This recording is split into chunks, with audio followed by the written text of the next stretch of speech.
The 1997 Jazz were arguably the best team the Chicago Bulls ever went up against during either of their three-peat runs.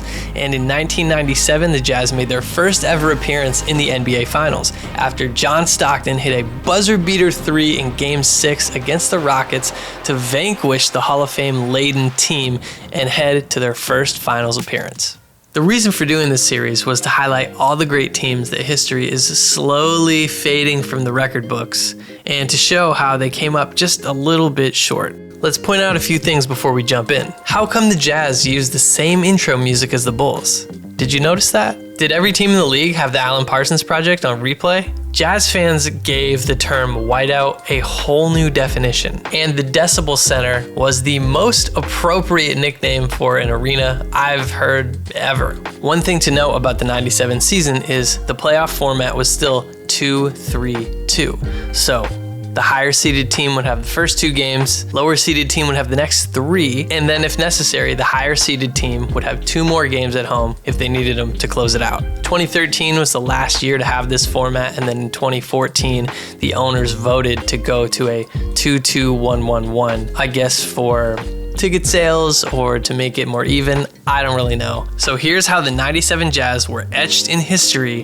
and will go down forever as one of the best almost champions in the NBA. 95 draft, Utah selects Greg Ostertag. Great pickup because the Jazz go 55-27 that year, make the conference finals, lose to the Sonics, who then get steamrolled by the Bulls in the finals. 96 NBA draft, arguably one of the best draft classes of all time. Utah's playing so well, they don't even have a chance to get guys like Kobe Bryant or Allen Iverson. They've got the 25th overall pick, and who do they select? The greatest player in the history of Estonia, Martin Mursep. And you're probably asking, who the heck is that? I didn't know until I started researching for this video. So this draft pick, Martin Mursep, gets traded to the Heat for a future first rounder in 2000. That future first rounder becomes Deshaun Stevenson, who actually would play for the Jazz as the youngest member of the Jazz to ever suit up at 19 years old. Goes on to have a 13-year career in the league. 4 years with the Jazz as a role player, not too shabby. So the second round pick the Jazz have in 96, Shandon Anderson. He becomes a bench player as a rookie. He's averaging like 16 minutes a game, backing up Hornacek and Stockton. So the 96 draft, the Jazz do get a player that would factor into their run. All right, we're getting sidetracked here because only Shandon Anderson really has anything to do with the 97 season, so let's get back to that.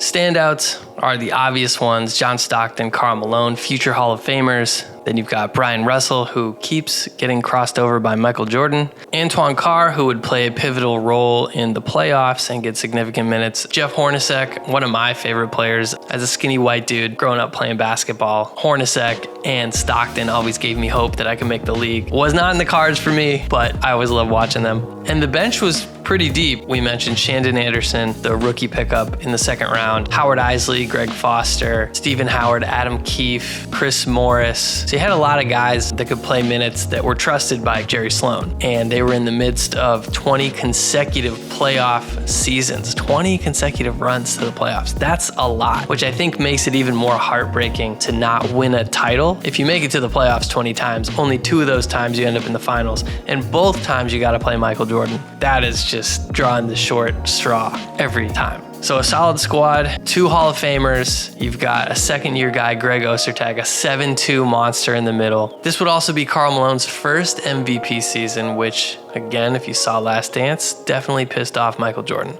And one more roster move to mention. The Jazz traded Felton Spencer to the Magic for Kenny Gaddison and Brooks Thompson, who would later be waived and released by the team.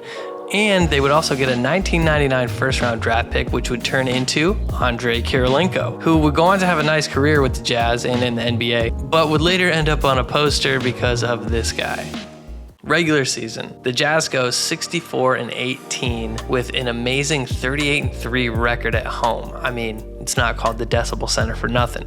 The Jazz would start the season with a victory over Seattle in their first game. They would also pull off a franchise record 15 wins in a row, including the biggest comeback in NBA history over the Denver Nuggets after being down 36 points late in the second quarter. They would finish the first half of the season with a 33-14 record, and surprise, surprise, Stockton and Malone headed to the All-Star game. This was also the NBA's 50th season, and they announced the greatest 50 players of all time. So it was definitely a cool season for Stockton and Malone, not only going to the All-Star game, but also getting those sweet leather jackets and being named one of the top 50 players of all time. And after the All-Star break, Utah would go on to another 15-game win streak, matching their previous franchise record they set in the first half of the season. So the Jazz would finish the season with their franchise record 64 wins, best record in the West, securing home court throughout the playoffs until the finals because there was one other team with a better record than them. Yeah, you guessed it. The only other team with a better record than the Jazz? Doubles.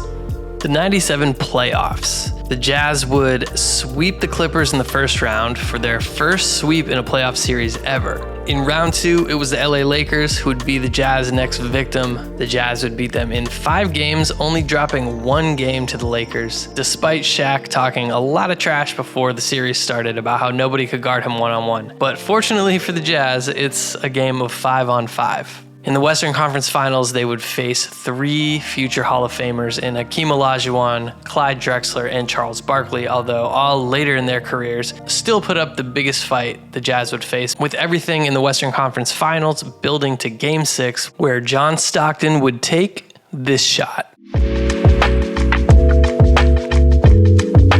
So then it was on to the finals to face Michael Jordan and the Bulls, who would, well, look, we all know how this ends, but this was a really tight series. It was the Bulls winning 2 games in Chicago, the first game on a buzzer beater over Brian Russell. Then the Bulls would take game 2, heading back to Utah. The Decibel Center, again, definitely played into Utah getting the win in Game 3 and Game 4. Stockton making a fantastic steal, and then one of the greatest passes in NBA history to Karl Malone, tied at 2 going into Game 5, and we've got the flu game. As we learned from the Last Dance documentary, Michael Jordan actually had food poisoning from eating that pizza the night before Game 5. And despite that, he still lit up the Jazz for 38 points, being super dehydrated and just a shell of himself. He mustered up the strength to be the champion that he is, to be the GOAT for the Jazz. You run into somebody like that, it's really tough to overcome. It's tough to beat a great team, but it's really tough to beat a great team when their star player is at his weakest and he still has a game for the ages against you.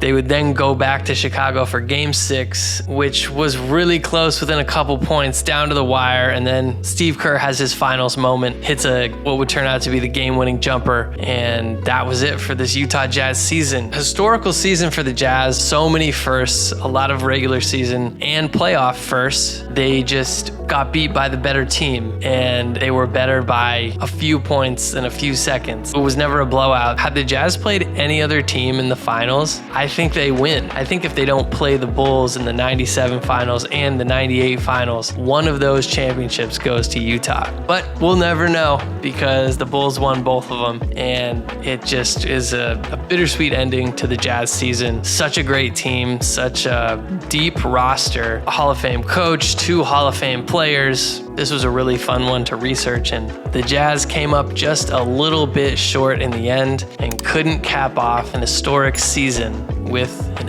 NBA Finals victory.